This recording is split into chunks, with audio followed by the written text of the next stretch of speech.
with Timothy Sandifer.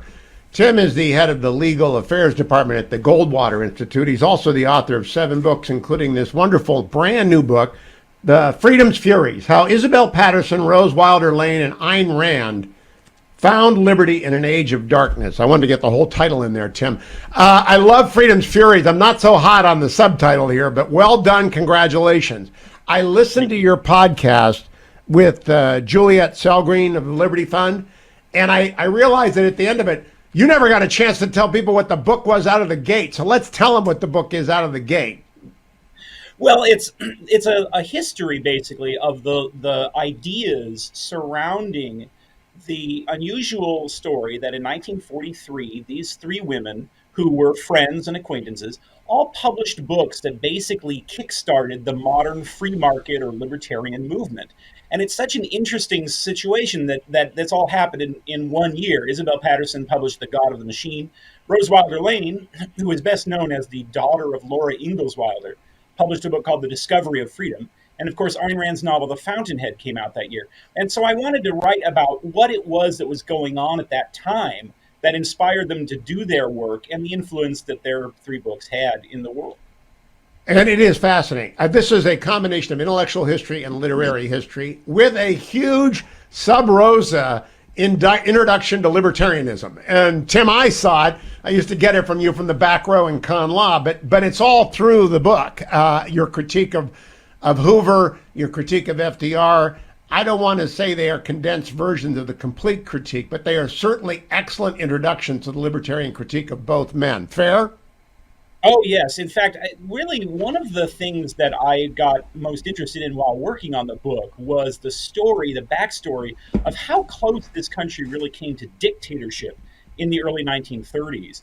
And that's a story that has been, I was going to say, forgotten, but the truth is ignored and covered up by today's history profession. The economists are aware that Roosevelt's New Deal lengthened and worsened the Depression, but historians have not caught up. They're still attracted to Roosevelt as this sort of heroic figure and ignore the profound dark side to the New Deal era.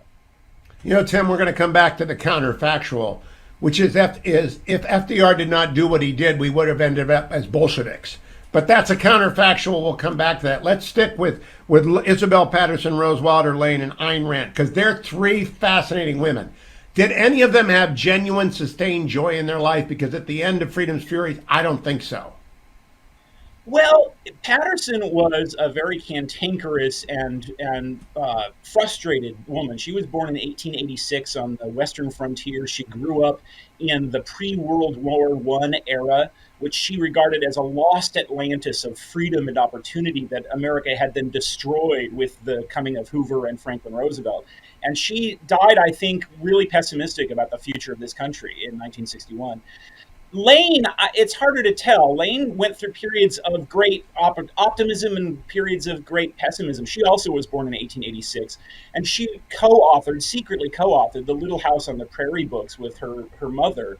And I think she did have sort of long-term optimism about America. She thought freedom would ultimately win out, but she feared that would be a long time and that there would be a lot of misery between now and then.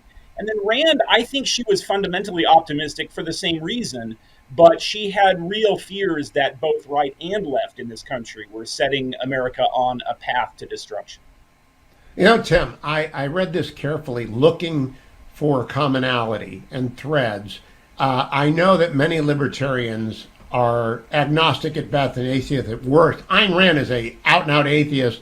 Rose Wilder Lane is trying very hard to get to her deism, and Patterson's isn't much discussed. I am curious if you see any commonalities from the fact that none of them received serious classical educations as young persons. I mean, Ayn Rand went to the Soviet University and the Soviet studies. That's not serious liberal education. The other 2 are autodidacts completely. Do you think that might have a common ground for their libertarian and the errors that are contained within libertarianism? Well, there are not such errors as you like to say, but the reality is that they're self-educated qualities, and this also does apply to Rand, who is the only one of the 3 that went to college.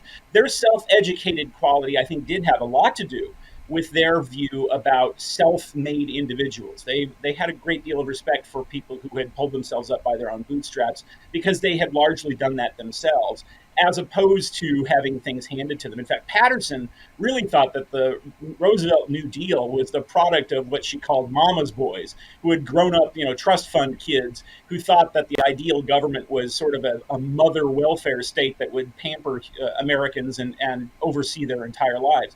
But I think similarly, the fact that they were women had a great deal to do with this, and that particularly Lane and Patterson, who were in their 30s when women got the right to vote in this country. And so they had grown up with the lingering Victorian culture. And so they were particularly sensitive to the way being, quote, protected, unquote, can really be a trick for depriving you of your freedom. And of course, that was precisely the trick that Hoover and Roosevelt employed. Let me talk with you about the two most memorable things that I take away from Freedom's Furies. One is this line: I still say H.G. Wells is a fool. That told me all I need to know about Isabelle Patterson, but you have to tell the anecdote about what precedes that, because boy, I do not want to, I'm not interested in Isabelle Patterson after that anecdote. That's just mean. That's cruel.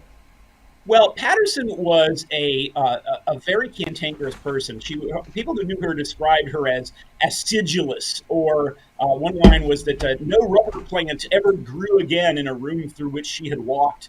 She did not suffer fools gladly. And remember that what happened was in the late 1920s, Patterson traveled to Europe, and while in Europe, she attended a literary dinner party, where Wells' name came up. And Patterson remarked that she thought Wells was a fool. Now, Wells, of course, was a free love socialist who had all sorts of wacky, crazy ideas that people have largely forgotten thanks to the far better work he did as a science fiction writer. Incidentally, I don't think Patterson really liked science fiction literature either. But she remarked at this dinner party that H.G. Wells was a fool, and there were some embarrassed coughs, and finally the woman sitting next to her introduced herself as H.G. Wells's wife. And Patterson then looked at her sternly through her glasses and paused for a second and said, I still say H.G. Wells was a fool. You describe it as a very significant pause. So she's considering the social mores at the same time she's considering her estimate, and she allows her mores to trump good grace. And I really marked her down for that. Patterson was well known for having a tendency to be very harsh with people. In fact, this is really what broke up her friendship with Ayn Rand, who in the 1940s, the late 40s, was trying to help Patterson to start a free market magazine. And so she was introducing her to some wealthy donors, and Patterson proceeded to offend them to their face over and over again because she was so frustrated that businessmen were not standing up for their rights. It drove her crazy that nobody was willing to stand up against big government. Businessmen continued to play along and, as Ronald Reagan later said, feed the alligator in hopes that it would eat them last. And this really frustrated Patterson a great deal, and she would speak out about it time and time again. And finally, it offended so many people that Rand decided not to have anything to do with her. And in fact, it also bothered Lane, who was much closer to Patterson. The two of them were very close friends, but Patterson's bitterness toward what had, she thought, destroyed the country she had loved was just too overwhelming.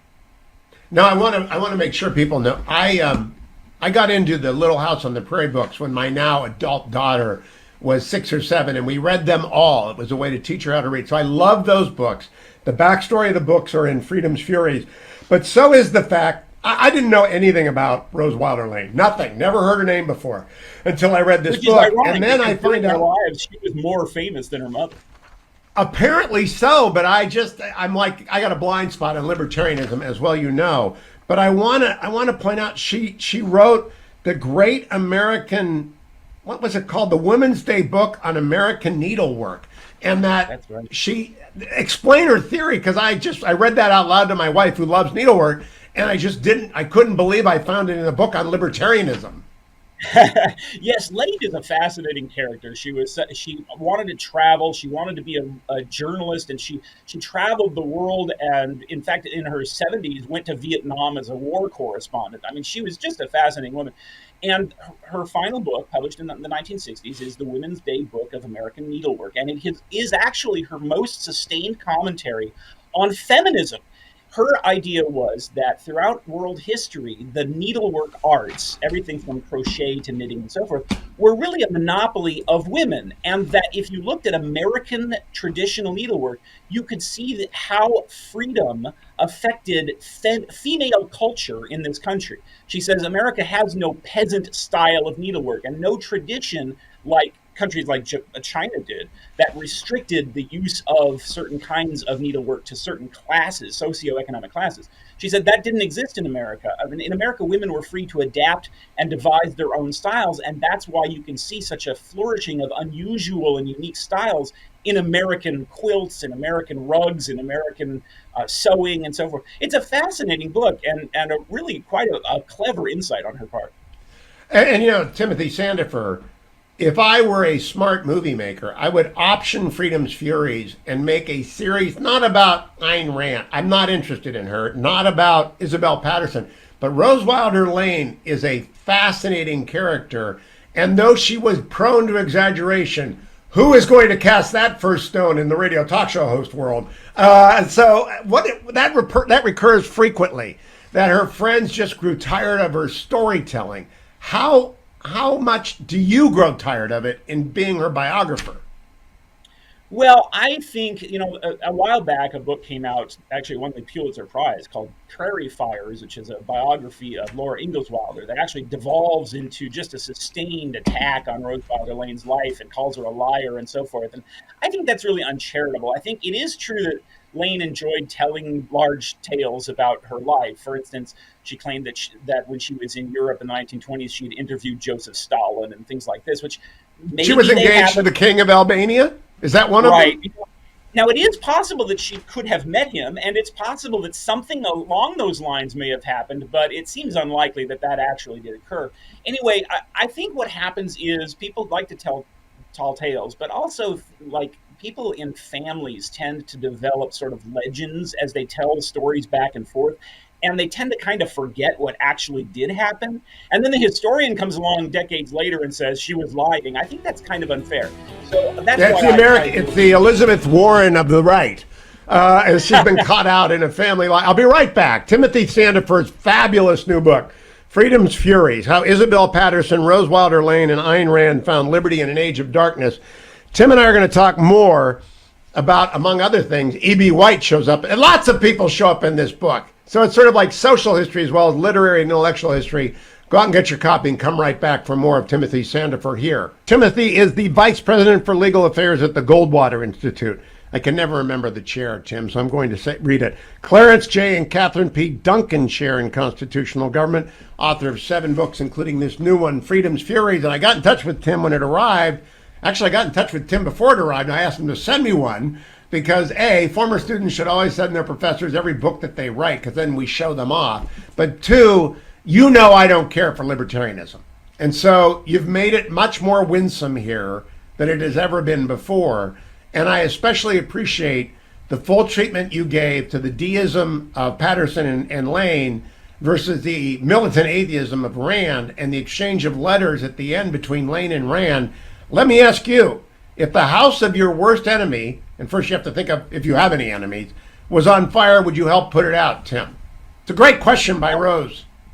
It is, and both Rand and Lane's answer is yes. But the reason you've loaded the question the way that you have, and let me start out by saying my book is not at all a defense of libertarianism. It describes the ideas of these writers. That's true. I didn't mean to be misunderstood. It's a good description of it. Yeah, and what you're referring to is a correspondence that Rose and Rand had back and forth about the ethical obligation to help others. And Lane had a view that one had sort of a duty that was woven into the nature of the universe, that one's duty to help others was basically like a law of physics somehow. Rand rejected that, and she had a much more Aristotelian approach to ethics and argued that there are circumstances where it would be inappropriate to put out a neighbor's house fire. For example, if one's own house is on fire, that your obligation is to put out your house's fire first, and then, if possible, help your neighbor. And of course, if the flames are going to threaten the entire neighborhood, it would be wise to help out your neighbor and so forth. But if your worst enemy's house is on fire and that person, is let's say that the person is pointing at you and saying it's your obligation to put out the fire on my house, and Rand would reject that and say, no, I have no such obligation. But Rose Lane Wilder would say, yes, there is a natural right, not natural law, Yeah. but natural right that motivates me there. My conscience compels it. Well, I think it would be more of a natural law than a natural right, although the subtleties are different. Lane had this idea that something like Adam Smith's invisible hand was at work when you're talking about ethics, that there was something in the nature of the universe, put there perhaps by God, which said that by helping other people, I help myself, and that freedom, political and economic freedom, was the ultimate expression of this natural law. So that the reason why prosperity grows in the Adam Smith invisible hand sense when we trade with other people was because it is the nature of helping others that somehow motivates this. She never really formulated this philosophical theory very clearly, but she was groping toward this rather unusual natural law theory that connected helping others with self-interest and therefore explained why free markets are better for everyone. Sideway, we'll go down the natural right, natural law distinction some other time. But she is a deist who doesn't take the next step to identify how that God reveals himself in both revelation and reason, which is, what deists usually do. Jefferson to Lane, they just pump the brakes when they get close to the edge. Ayn Rand doesn't get close to the edge, so you don't have to pump the brakes. I want to make sure people know how wide-ranging this book is. I know a lot about E.B. White. I've read a lot of E.B. White. I had never read that E.B. White was disturbed by the acceptance of the Agricultural Administration Act handouts. That is fascinating because that's also either natural right or natural law working on E.B. White. Yeah, so White was, of course, working for the New Yorker, and he decided to go into farming and retired to a farm where, as part of the Franklin Roosevelt administration's Agricultural Adjustment Act, he was entitled to some free aid from the government. Free, of course, in quotation marks, because there's no such thing as a free lunch. And then he wrote an essay reflecting on that, on how he felt a sense of guilt by accepting the government's aid because he was aware of the fact that the government paid for that aid by taking earnings away from other people against their will. And that sort of deprived him of a sense of self-reliance, which is, of course, the whole reason he had gone into farming in the first place. And this, by the way, is an important point that Lane made, which was that farming was not supposed to make you rich or anything. Farming was supposed to give you a sense of self-reliance, even for people who never really made a great deal of money from it.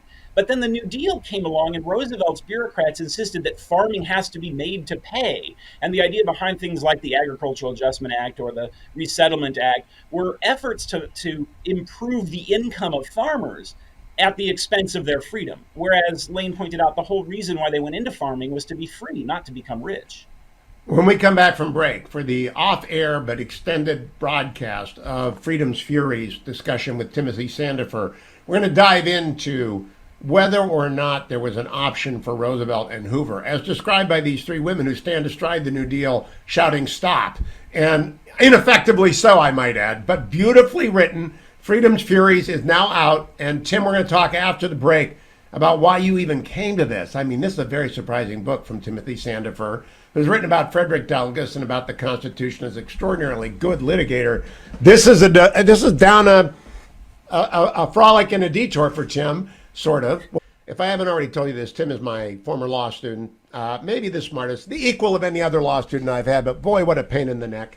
It's as though I had gone through the book looking for typos, which I couldn't find. I was trying to find one to pay you back for all your times in class, saying, no, you're not quite right there, Professor, but there isn't There any. are one or two, I will admit.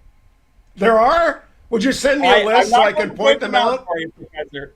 I'm not going to point them out for you, but I right, actually maintain on my blog, I maintain a list of errors in my books when pointed out to me, and there is one of this book also. Now, Tim, I have never been surprised by anything you do, but I'm very surprised by this book because I've done one biography in my life, Mitt Romney, before he was a friend, and it was incredibly difficult work. Hardest book I ever wrote because you got to go all the way back, and you can't get it wrong. It's not an opinion. It's the factual relation of someone's life. How much harder was this than your other books? Maybe Frederick Douglass is the same way, but different challenge. Why did you do it and how much harder? Well, I wrote a biography some years ago of a scientist philosopher named Jacob Bronowski, and that book took me 20 years. I started it my senior year in college, and so in the process of writing that and going through the archival research and things that were required of that, I that was what taught me how to write this kind of thing. So that by the time I came to this book, I had much better focus on what I wanted to do. And this one at least I had the benefit that other people have written biographies of all three of these women. That was not the case with the Bronowski book. So I was the first biography of him. So that required me to kind of pull myself up by my bootstraps. In the case of this book, I had always been interested in all three of these women. I've spent years reading all of their work since I was in high school, honestly. And so when the time came and I thought, somebody needs to do this. Nobody's ever done it before, which is really important to me. I knew that I could put it together in some sense. What I didn't realize is I didn't know a lot about first the New Deal history, and I also didn't know a lot about the literary history, like the influence that Sinclair Lewis had on all three of them Oh, was that's was really fascinating. interesting. Yeah, Yeah. Lewis was really the most important American writer after Mark Twain, and people have really largely forgotten how significant he was, and particularly his 1920 book Main Street, which just knocked everybody's socks off. But I don't think a lot of people read it today, and they don't recognize how significant it was in American literature. I'm going to challenge your most significant because while I like Main Street and it does remain efficacious to read for the very reasons you outline in Freedom's Furies, you mentioned Steinbeck and Grapes of Wrath. Well, between East of Eden and Grapes of Wrath, I think Steinbeck does more for more readers today than Sinclair Oh Lewis yes, does, or these. I just meant that when Sinclair Lewis came about, he was the most Yes, important writer under Twain. But yes. Oh, certainly there have been more significant influences since then. before I go into discovering something about Timothy Sandifer, I want to compliment you. I've been teaching law for a long time, and I've been reading constitutional history. I've never heard of the Ludlow Amendment until today, or actually until I read this book. Hewitt's rule is all time spent on trying to amend the Constitution or convene a convention of the states is wasted time. And I would say the Ludlow Amendment is Exhibit A now in my argument about wasting time. Why don't you tell people what it was proposed to be, why it existed, and why Rose Wilder Lane went and testified on it, and why it ultimately failed anyway?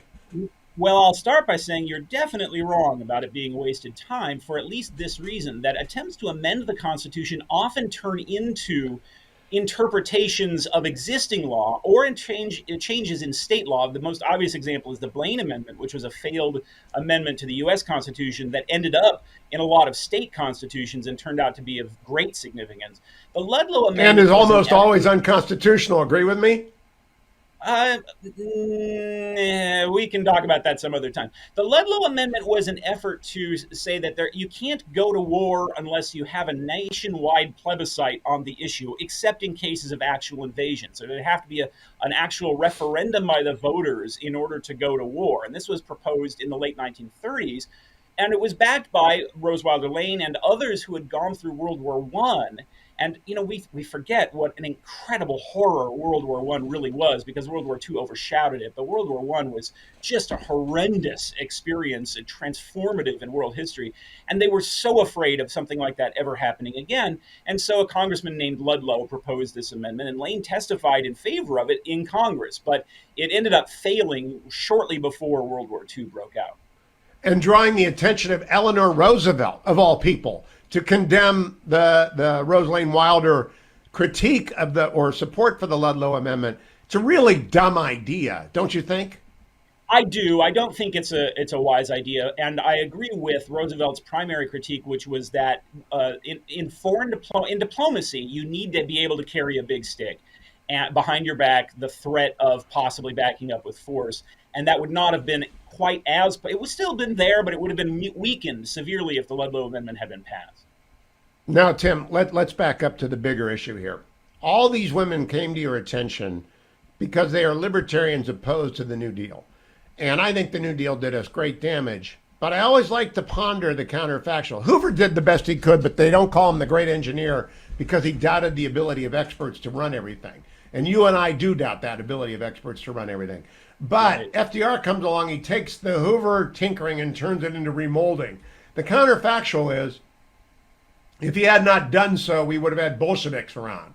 How do you respond to that?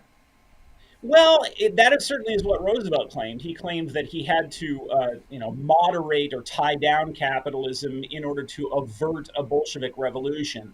I think that's probably an exaggeration. I think the actual influence of communism in the 1930s, while it was quite a lot stronger than we give it credit for. I mean, communism did have a lot more influence on the society and the culture then than it does today, and it was a significant aspect of American society. Most Americans were definitely not communists. And I think an attempt in the 1930s to have subordinated the United States to a communist revolution would have ended in a disaster. That's not to say there would not have been an attempt. And I think it's possible there could have been an attempt, which could have very well led to civil war. But of course, this is entirely speculation on our part. I think what would have happened most likely is that there could have been an attempted coup in that way that would have fizzled out, it would have been destroyed. And what would have then emerged is a reinvigorated commitment to the principles of liberty and economic freedom. And instead, what we did was injected ourselves with a virus of bureaucratic oversight that has lasted for a century now, because we have been able to fool ourselves into thinking that this is somehow compatible with capitalism. And it isn't. What we've done is we've created sort of a constant, ongoing, slow burning civil war in our society where bureaucracy is constantly trying to take away our freedom, and we constantly have to fight back against it in ways that otherwise would not have occurred. Do you know that on Thursday night, Governor DeSantis was at your alma mater, Hillsdale, talking with our friend Larry Arnn about the administrative state? And I find it very compelling when people talk about the administrative state. The book I read immediately after Freedom's Furies is Philip Howard's new Not Accountable, Rethinking the Constitutionality of Public Employee Unions, in which he is basically arguing for the resurrection of the non-delegation doctrine and the invigoration of Article 2 powers against the bureaucracy, which I think is all well and good, but it all began in the 30s. I mean, this got started in the 30s, or the progressives, I guess, got started before that. But do you actually hold any hope of cutting back the administrative state significantly, Tim? Oh, I do. I think that this has finally become a hot topic in American legal circles. I think people, both on the left and the right, although frankly not as much on the left as is necessary, both sides, I think, realize that fundamentally the bureaucratic regulatory welfare state is incompatible, at least with democratic principles. That it creates a giant, unelected, and unaccountable set of rulemakers who are responsible for most of the laws under which we live our lives. We still continue to delude ourselves that our elected representatives enact laws that govern our lives. The reality is that our elected representatives do the following: they run for office saying, I'm opposed to bad things. And of course, we all vote for them because we're opposed to bad things too. They get elected and they pass the No Bad Things Act of 2023, which is 2 sentences long. It says, 1, there shall be no bad things. 2, there shall now be a bad things agency, which will figure out what bad things are, define bad things, prosecute potential bad things, and so forth. And then they wipe their hands and say, job done, and they go home. And then the bureaucrats get to work. And you don't have any control over the bureaucrats and what they say a bad thing is. And now you've handed off your lawmaking power to these unaccountable agencies. John Locke said that we have legislators to create laws, not to create other legislators.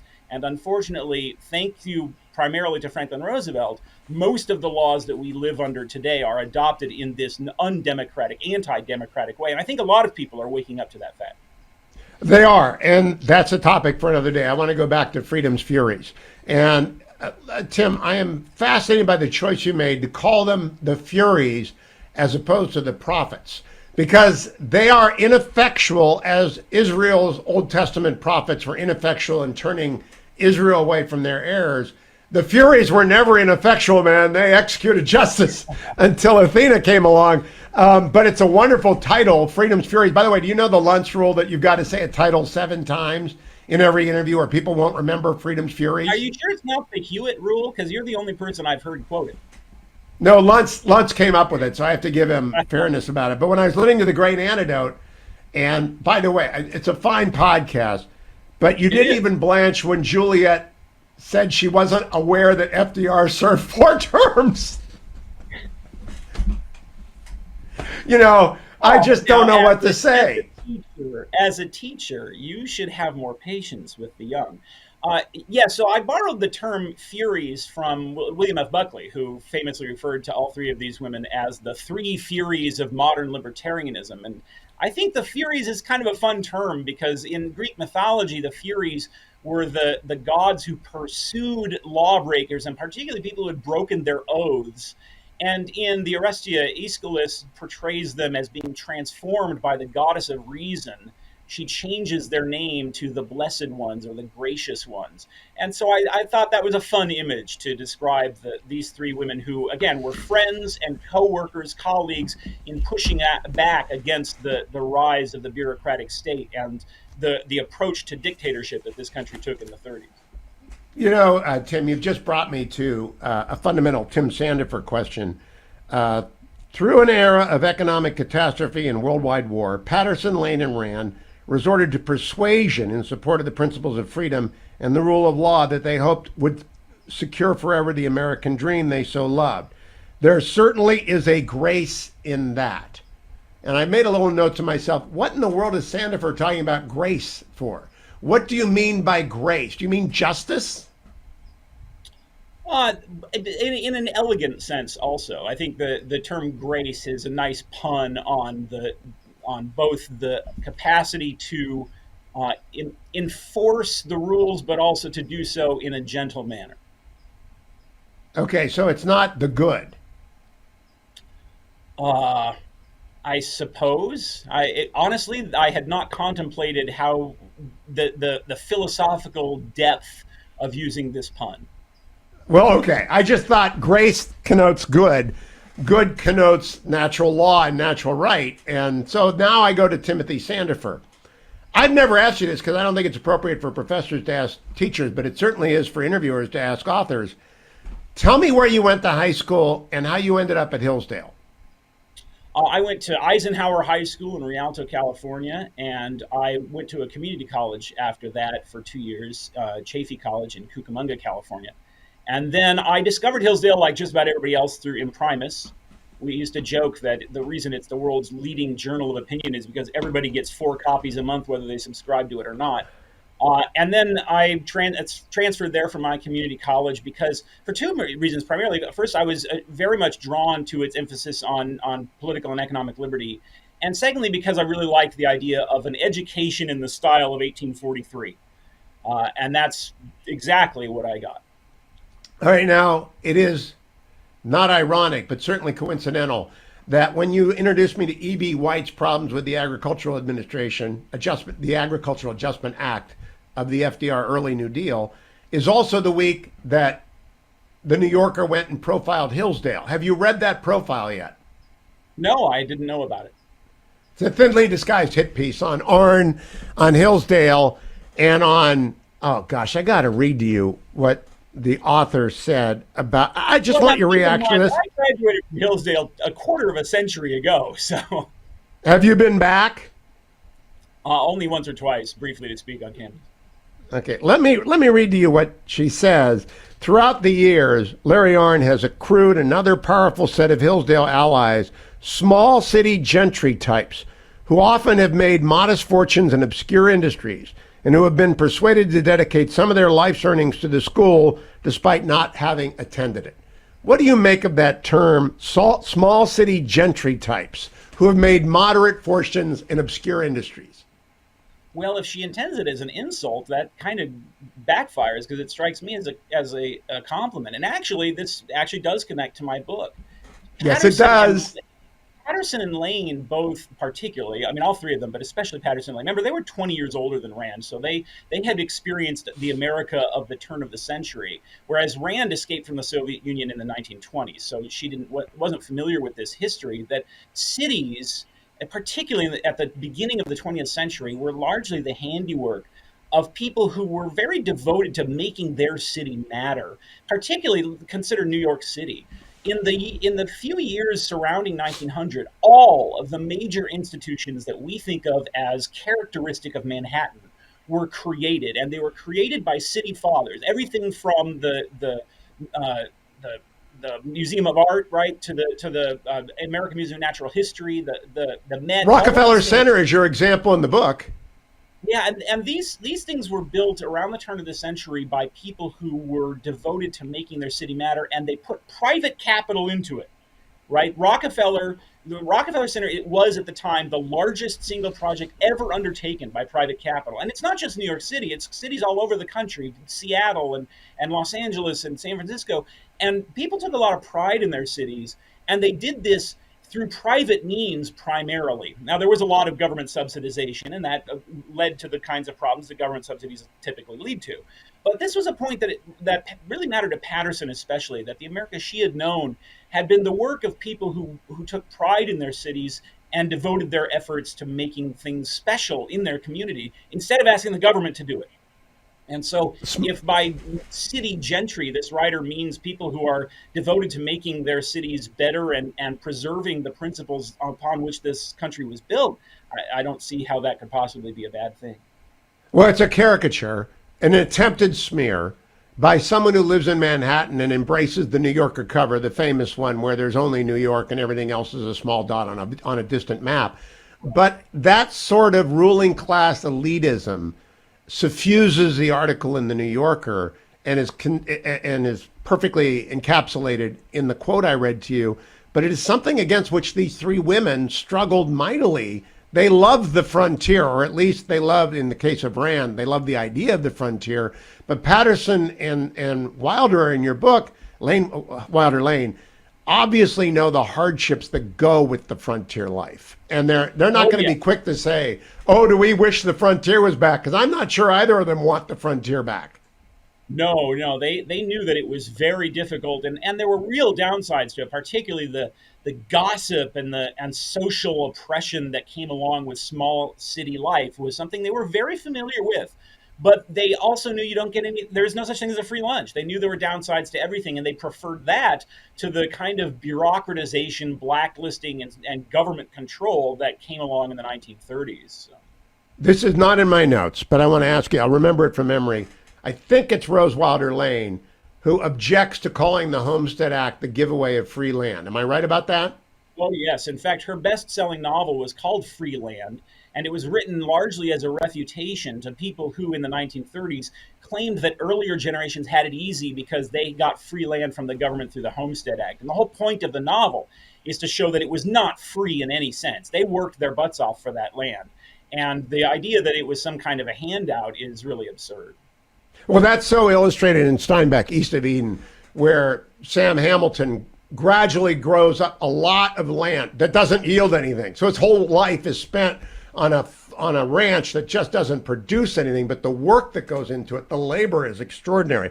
So Timothy Sandifer, at the end of this, does there appear on the screen today or on the scene today anyone like Rand, Lane, or Patterson? Uh, Gosh, I don't think that I could name somebody prominent in America's political scene today who stands for their principles. I think George Will is right that there is now nobody in American politics who speaks for the principles of classical liberalism, economic liberty, free markets, individual rights, and so forth. That has now been vanquished. Now, I think that's a temporary condition. I think eventually somebody will come up, but I don't know of anybody who approaches even Ronald Reagan's level of belief in individual liberty and free markets. It's a terrible tragedy, but it's one that America has gone through and survived in the past. I agree with your analysis of where we are. The fact that the literary defense of freedom has vanished. I don't know of a Yeah. book. I actually do not know of a book But that. but I will say there is a movie, and that is Air, the brand new Oh, movie Air. you tweeted that. I'm going to go see it It was because of your about tweet. it's about the creation of the tennis shoe, the basketball shoe, right? The Nike Air basketball shoe, and it is one of the things that is rarest in of all art, which is a Hollywood film that is positive about business and free markets. And really, the great climax of the story comes in the telephone call between Michael Jordan's mother and Ben Affleck's character, or Matt Damon's character, rather, who is the creator of this shoe, where she explains to him why she's demanding more money. And she says, because sometimes somebody comes along who's so talented that it's worth it. And I almost stood up and cheered when I heard that. It's so rare to hear Hollywood praise the wealth creators in Yeah, I'm our going society. today because of your tweet. I'm going today. It's not the Now, greatest now, movie Tim, ever. I It's want not to. as long, but I want to conclude this way. If 50 years to 100 years from now, anytime in between, someone decides to write an intellectual biography of Timothy Sandifer, who's already turned out 7 books, and you're going to pass my 14 before long, I want to know what brought you into the grip of Rand, turned you into a libertarian, and what changed when you went to Hillsdale. Because my theory is that autodidacts often end up as libertarians because it's so appealing on the surface, and as agnostics or atheists because, again, usually driven by autodidactism, which is there's nothing wrong with it.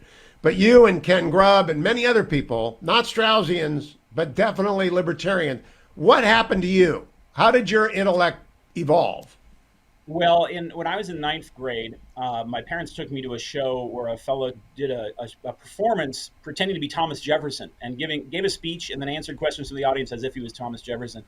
And by the end of the show, I was completely obsessed with Thomas Jefferson. So I say that I'm the only person I know who was converted to libertarianism by Thomas Jefferson himself. It is a small group. The summer before my junior year in high school, I was flipping through the channels and I came across Cinemax or something, and they said, coming up next, a movie about an architect who bucks the system or something. And I remember very clearly thinking to myself, how could they make a movie about an architect? Wouldn't that be like 2 hours of somebody drawing? So I stuck around just to see how they did that. And by the end, of course, it was The Fountainhead. And by the end, I was like, yes, this is exactly the thing. And of course, I then read the novels. And then from there, I discovered Milton Friedman and Ludwig von Mises and the other economic and social thinkers of the time. Now, I also fell under the sway, because I lived not far from Claremont. I fell into the sway of the Claremont Institute. This is before they lost their minds. And I became really enamored of the principles of classicism and their relationship to the American founding. And, it was all downhill from there. I'm not going to comment on before they lost their mind. I don't think they have collectively lost their mind. Some people have lost their mind within Claremont or alumni among Claremont, but not collectively. Timothy, in terms of why did you come to Chapman? That was basically by accident. I knew I wanted to get a job at a particular firm, and one of the professors had connections at that firm, and so I decided to come to Chapman. And it turned out by pure coincidence to be absolutely the best choice I had ever made in my education. I'm very proud and happy of my Chapman Law School education. I discovered professors, not only you, but Professor Bell and other professors who were huge influences on my intellect and on my future career. And I will forever be grateful for my time at Chapman. I miss it a lot. Tom Bell is a tall tower of intellect at Chapman, and people ought to read about it. So let me ask you after this. You've written about Frederick Douglass. You've written about the philosopher King, who you mentioned earlier, that I don't know anything about Jacob. Now I've read this. Where is Timothy Sandifer going next? Well, as you know, it's bad luck for a writer to talk about a book until it's done. So I am tossing around some ideas. I would like to do something more in poetry. I published a book of poetry earlier this year, or I'm sorry, late last year, and I'd like to do a little bit more of that. I have some ideas about writing about Thomas Jefferson has always been in the back of my mind. If I could find a unique way to do it, I don't want to do something that everybody else has already done. So I have some ideas I'm kicking around, but I don't know about that. In the meantime, I have my legal work. I'm working on a lengthy article on the history of the Arizona Constitution's gift clause. I'm working on litigation in defense of individual liberty and private property rights and personal freedom every day. So I have a lot of writing to do. I often say that the reason I went into law was because it's the only way I could find to make a living as a writer. Well, I was going to ask, given that you've just finished 3 novels to advance the cause of freedom and your commitment to freedom via the novel, is there a novel in the back of your head somewhere?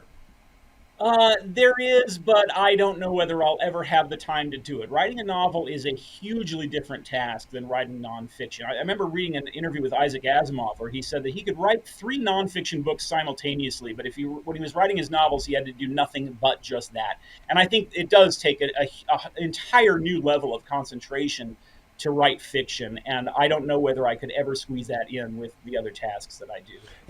It's a high bar, Timothy Sandifer, because fiction fails far more often than it succeeds, and you got to. I can't do it. I tried it once. That's not for me, and so I'm very aware of the limits. But if Rand and Lane and Patterson all achieved their objective in part, I mean, you're writing about them many, many years after their death. That's because not of their essays, no matter how good, and not because of the Women's Day Book of Needlework, but because of their novels, right? Yeah. That is absolutely true. It has a vastly greater impact in fiction than in nonfiction. But like you said, it's much easier to stumble because you are working at a much higher level. Well, your professor has a suggestion. Children's books built on freedom. Now, there are a few that are out there trying to do it, but they're telling biographies and real stories, and I appreciate that. But novels for kids that emphasize freedom, it's almost implicit in Well, every I'm good. glad you brought that up because the Goldwater Institute is currently working on a children's book in defense of freedom, and we will have more to say about that in coming months. On that note, I will leave you, Timothy Sandifer. Thank you for joining me. Congratulations on Freedom's Furies. And do remember, 7 times in every interview. 7 times. Thank All you, right. Tim. Thank you.